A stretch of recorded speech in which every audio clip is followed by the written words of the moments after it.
और अगर कहीं दिक्कत आ रही है, कोई भी क्वेश्चन में दिक्कत आ रही है, तो उसको नोट डाउन करो सबसे पहले और उसका टॉपिक, बस वो टॉपिक क्लियर करो। अगर वो टॉपिक क्लियर कर रहे हो तो सही है, नहीं तो फिर आप क्या क्या पढ़ोगे। टाइम इतना ज़्यादा नहीं है कि आप सब कुछ फिर से पढ़ सकते हो। किस जगह फोकस ज़्यादा करना है, जैसे ये मैथ का है तो मैथ में देखिए ये दिया हुआ है कि किसका वेटेज ज़्यादा है, चैप्टर वाइज वेटेज दे रखा है कि कैसे आप डिफ्रेंशिएट कर सकते हैं कि कौन सा टाइप का क्वेश्चन बनाया जाए। जैसा कि किरण में टाइप वाइज देता है कोई भी। हेलो गाइस, तो कुणाल की जर्नी में आप लोगों का स्वागत है। और आज मैं बात करने वाला हूँ सीजीएल 2023 की, क्योंकि सीजीएल 2022 खत्म हो चुका है। ऑलमोस्ट अब आप लोगों के हाथ में कुछ नहीं है। मतलब आप लोग सब कुछ फॉर्म फिल कर ही दिए, ऑप्शनल फॉर्म फिल कर ही दिए, मतलब प्रेफरेंस फॉर्म फिल कर ही दिए। तो अब सीजीएल 2023 की तैयारी में आप लोग उम्मीद करते लगे ही चुके होंगे तैयारी, जिनका मतलब चांस है कि नहीं हो पाएगा या कम मार्क्स है, तो वो लग ही गए होंगे। तो चलिए आज मैं इसी पे डिस्कस करने वाला हूँ कि क्या करना है और क्या नहीं करना है, क्योंकि अब एग्ज़ाम में 2 महीने टाइम है। ठीक है, आपके पास मई आप मान लो कि अभी है टाइम, इसमें भी बचा हुआ है 20 दिन, फिर जून और जुलाई।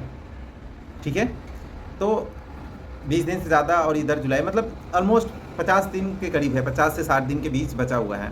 तो अब आप लोग क्या करें, कौन सी बुक स्टडी करें और मतलब क्या क्या अभी आपका स्ट्रेटजी होना चाहिए अगर आप तैयारी करते हैं तो, या मैं तैयारी करता तो मैं क्या करता। तो देखिए मैं आप लोगों को बताने वाला हूँ कि अब वेटेज सबका है, तो आपको सबको एक सही रेशियो में टाइम देना पड़ेगा। आप ये नहीं कह सकते हैं कि जीके का वेटेज नहीं है या रीजनिंग का वेटेज नहीं है। अब आपको प्री से ज़्यादा मेंस पे फोकस करना है, तो आपको सब लेकर चलना पड़ेगा। देखिए इंग्लिश सबसे ज़्यादा वेटेज है, क्योंकि प्री में तो सब बराबर है, प्री तो पासिंग है तो आप कर जाएंगे।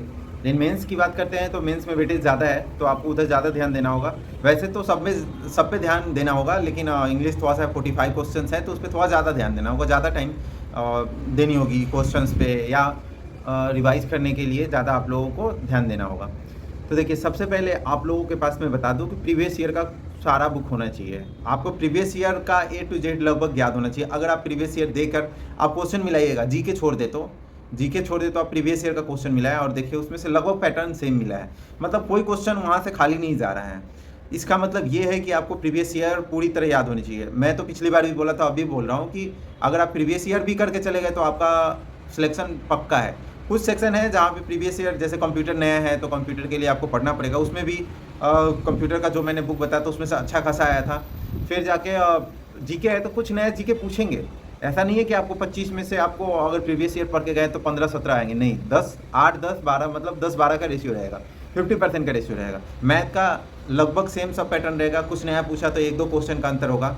रीजनिंग का भी मान लो आप प्रीवियस ईयर है, रीजनिंग में थोड़ा सा जम्बलिंग दे देता है या सीरीज दे देता है, तो वहाँ पे थोड़ा सा आपको सोचना पड़ता है। ठीक है, या बॉक्सेस वाला दे देता है, लेकिन वो सारा प्रीवियस ईयर पैटर्न पे ही है। अब इंग्लिश आप प्रीवियस ईयर कर लो। जीके भी है तो जीके के लिए मैं जैसे अभी बता रहा हूँ कि जीके में जो दिक्कतें आती है कि 8-10 या 12 क्वेश्चन ही मिल पाते, इससे ज़्यादा नहीं हो पाते। तो देखो सारा सेक्शन एक जैसा नहीं कर सकता है कि सारा सेक्शन प्रीवियस ईयर थे, लेकिन हाँ 40-50% प्रीवियस ईयर आ रहा है अगर जीके सेक्शन से, तो बहुत बड़ी बात है। आप प्रीवियस ईयर का कोई भी बुक अगर पढ़ रहे हो तो बहुत अच्छा है। साथ ही मैं बता दूं कि अगर आप तैयारी कर रहे हो तो कुछ आपको बुक कौन कौन सी चाहिए, तो बुक का तो ये है कि मैं बोलता हूँ प्रीवियस ईयर ले लो। किरण पब्लिकेशन का बुक मस्त है, मैं न्यू एडिशन दिखा दूंगा, मेरे पास न्यू एडिशन भी है। और अगर कहीं दिक्कत आ रही है, कोई भी क्वेश्चन में दिक्कत आ रही है, तो उसको नोट डाउन करो सबसे पहले और उसका टॉपिक, बस वो टॉपिक क्लियर करो। अगर वो टॉपिक क्लियर कर रहे हो तो सही है, नहीं तो फिर आप क्या क्या पढ़ोगे। टाइम इतना ज़्यादा नहीं है कि आप सब कुछ फिर से पढ़ सकते हो। तो आपको जो जो नहीं आ रहा है उसको नोट डाउन करो और वही टॉपिक पढ़ो, उसका नोट्स बना लो, ये काम कर सकते हो। और वर्ड डेली सुबह का आदत डालो कि सुबह में डेली आपको वर्ड्स पढ़ने हैं तो पढ़ने हैं। डेली 20-20 एडियम्स, मतलब एडियम्स, वन वर्ड, सब 20-20 सिनो इंट्रो सब 20-20 कर लो, मतलब 80 होंगे वर्ड्स। और उसको ना डेली आप पढ़ो, डेली एक मार्क करके। अब इसके लिए प्रीवियस ईयर ही काफ़ी है। आप अगर पहले से पढ़ चुके हो तो ब्लैक बुक का यूज कर सकते हो, नहीं तो अगर आपके पास किरण है तो किरण से ही पढ़ सकते हो। चलिए मैं थोड़ा बुक दिखा देता हूँ जो न्यू वाले एडिशन आया हुआ है, उसके बाद ये बुक होना ही चाहिए, क्योंकि आप देखोगे तो किरण का लगभग जितने भी हैं सिलेक्टेड है उनके पास, लगभग सब लोगों के पास है। कुछ लोग होंगे गिने चुने 2-4-10, मतलब वो भी 1000 में 1-2 होंगे जो जिनके पास नहीं होता होगा।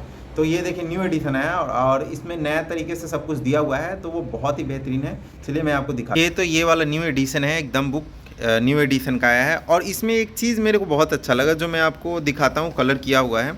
और ये चीज़ से ये पता चलता है कि आपको किस जगह फोकस ज़्यादा करना है। जैसे ये मैथ का है, तो मैथ में देखिए ये दिया हुआ है कि किसका वेटेज ज़्यादा है, चैप्टर वाइज वेटेज दे रखा है कि कैसे आप डिफ्रेंशिएट कर सकते हैं कि कौन सा टाइप का क्वेश्चन बनाया जाए। जैसा कि किरण में टाइप वाइज देता है, कोई भी क्वेश्चन देता है तो टाइप वाइज देता है, ठीक है। तो कौन से, जैसे ये नंबर सिस्टम का टाइप वाइज क्वेश्चन दिया हुआ है, एक सेकेंड नंबर सिस्टम निकालते हैं, ये नंबर सिस्टम का ही है।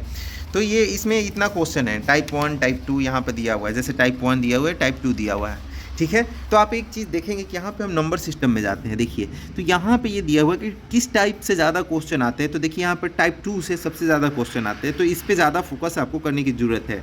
मतलब इसमें जो टाइप 1 टाइप 2 दे रखा है, जैसे एलिगेशन एंड मिक्सर में देख सकते हैं कि टाइप 1 से ज़्यादा आए हैं, टाइप 2 से इतना % है। तो आप इस तरीके से भी उस चैप्टर को, मतलब सब कुछ का दे रखा है, बोर्ड स्ट्रीम हो चाहे कोई भी हो, सारा चैप्टर ही दे रखा है। तो इसमें आप ये फ़ायदा है कि आपको ये देखना है कि कौन से टाइप से ज़्यादा पूछ रहा है, उस टाइप पे ज़्यादा फोकस करके और बनाना है। और ये सबसे लेटेस्ट है, जो अभी एग्ज़ाम हुआ है वो सारा इसमें दिया हुआ है। और आपको पता ही है कि इसमें शिफ्ट वाइज और ये बताया जाता है कि कौन कौन से कब पूछे गए हैं और किस मतलब कितना वेटेज है उनका। तो ये वाला चीज़ जो है ना, आप खुद से समझ सकते हैं, इतना आसानी से दिया हुआ है कि किस चैप्टर से किस में पूछा जाता है, ठीक है। वैसे ही ये सब लेटेस्ट एकदम बुक है, तो आप लोगों के लिए बहुत अच्छा होगा। अगर आपके पास नहीं है तो आप ले सकते हैं लेटेस्ट बुक के तौर पे। और मैं कहूँगा कि आप लोग कोई भी चीज़ को इग्नोर ना करें, सारा चीज़ ज़रूरी है, क्योंकि एग्ज़ाम में कौन कौन सा वो पूछ दे, एग्ज़ाम में कौन सा चैप्टर से ज़्यादा आ जाए वो फिक्स नहीं है। लेकिन हाँ, इसका जो वेटेज होता है, वेटेज के अनुसार आप पढ़ सकते हैं, बहुत अच्छा होगा। और ये भी है जीके है 14,300 प्लस। तो इसमें इस बार आप लोगों के लिए मतलब ये क्वेश्चन आप देख सकते हैं, और एमसीक्यू के साथ साथ मतलब उसका जो एक्सप्लेनेशन देता है बहुत अच्छा देता है, बहुत ज़्यादा ही एक्सप्लेन करता है अच्छे से कि क्वेश्चन बार बार रिपीट हो जाए और आपको आपके दिमाग में बैठ जाए। और हाँ, एक चीज़ मैं बोलना चाहूँगा, रीजनिंग को कम में ना आंकना, रीजनिंग बहुत ज़रूरी है, क्योंकि 30 क्वेश्चन का बात है और 30 क्वेश्चन का मतलब है 90 नंबर। तो ये बहुत अच्छा ही वेटेज रखता है। तो आप लोग को इन चारों बुकों को अच्छे से करना है, अभी टाइम है, किया जा सकता है। कुछ कुछ चैप्टर छोड़ सकते हैं, बाकी सब आपको करना पड़ेगा। इंग्लिश के लिए, इंग्लिश के रिवीजन के लिए सबसे बेस्ट है कि आप इसको बना जाए। इतना ज़्यादा आपका रिवीजन हो जाएगा ना, काफ़ी रिवीजन हो जाएगा, और इतना रिवीजन मेरे देखने से बहुत ज़्यादा है। तो आप लोग ये कर सकते हैं आसानी से। अगर आप अभी से तैयारी कर रहे हैं तो मेंस होते होते आपका ये पूरा अच्छे से रिवाइज, मतलब अच्छे से कंप्लीट हो जाएगा। और इसका नोट्स ज़रूर बनाएं। तो मैं यही बोलूँगा कि आप जो बुक पढ़ें उसका नोट्स ज़रूर बनाएं, और साथ में करंट अफेयर्स पे ध्यान दें। करंट अफेयर्स के लिए एसपीडी बुक है, या किरण का भी आता है, या बहुत सारे पब्लिकेशन का आता है, आप उसका यूज़ कर सकते हैं, मतलब ले सकते हैं और पढ़ सकते हैं। साथ ही आप कोई चैनल फॉलो कर सकते हैं जो डेली करंट अफेयर्स डालता हो, क्योंकि करंट अफेयर्स भी 2-3 ही आ रहे हैं। 2-3 का मतलब है, मतलब एक 3 नंबर कैरी करता है, तो बहुत बड़ी बात है। आप किसी को भी अनदेखा नहीं कर सकते। साथ ही कंप्यूटर को भी अनदेखा नहीं करना है, कंप्यूटर एकदम लेके चलना है, क्योंकि कंप्यूटर में फेल हो गए तो बाकी सारा कितना भी नंबर हो आप फेल ही है। तो चलिए, अगर कोई दिक्कत हो तो आप कमेंट कीजिए। और मैं अब चैप्टर अगर ये आप लोग अगर कमेंट करते हो तो मैं एक एक मतलब बुक वाइज बना दूंगा कि बुक वाइज कैसे पढ़े, हर एक बुक को किस तरीके से किया जा सकता है और कम समय में कैसे किया जा सकता है। चलिए, तब तक के लिए टाटा, टेक केयर, बाय।